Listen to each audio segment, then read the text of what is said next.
સરહદી વાવ તાલુકાના શ્રી વિશ્વકર્મા મંદિર ઢીમા ખાતે વિશ્વકર્મા જયંતિ અને વિશ્વકર્મા દાદાના 7મા પાટોત્સવની ઉજવણી કરાઈ।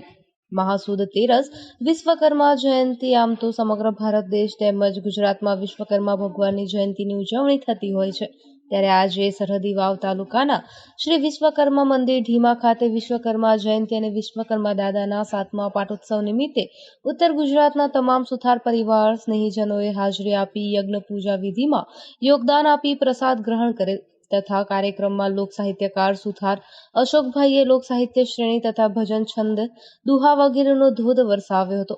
સમાજના સતત વિકાસ થતા સર્વાંગી શિક્ષણ મળી રહે તેમજ સમાજના સભ્યોનું તેની કામગીરી બદલ સન્માન થાય તેવી પ્રવૃત્તિ માટે ભાર મૂકેલ। ધર્મશાળાના બાંધકામ તથા રૂમના લાભાર્થીએ 18 લાખથી પણ વધુ દાન ભંડોળ નોંધાવેલ તથા સમાજના સૌ લાભાર્થીઓએ મંડપ ડેકોરેશન, ચા પાણી, જમણવાર તથા યજ્ઞ પૂજામાં યોગ્ય દાન દક્ષિણા આપી વિશ્વકર્મા દાદાની જન્મ જયંતિ નિમિત્તે મહાસુદ તેરસનો આ ભવ્ય કાર્યક્રમ ઉજવણી કરી સૌ સમાજના ભાઈઓ બહેનો, વડીલો, માતાઓ બહેનો, બાળકો, યુવાનો સૌનો સાથ મળી વિશ્વકર્મા દાદાની જન્મ જયંતિ ખૂબ જ ઉત્સાહભેર ઉજવણી કરી ધન્યતા અનુભવી હતી।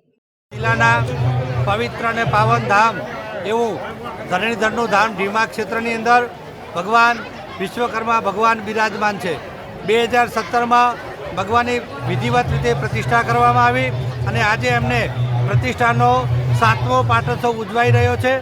ભક્તિભાવ અને વિશ્વ શાંતિ માટે, રાષ્ટ્ર કલ્યાણ માટે અને સમાજની એકતા માટે, અખંડતા માટે આ ભગીરથ કાર્ય થઈ રહ્યું છે। આવા દર વર્ષે પ્રતિવાર્ષિક આવા મહાયજ્ઞ આઈકને આવી તીર્થક્ષેત્રમાં ભગવાન વિશ્વકર્માના ધામમાં થઈ રહ્યા છે।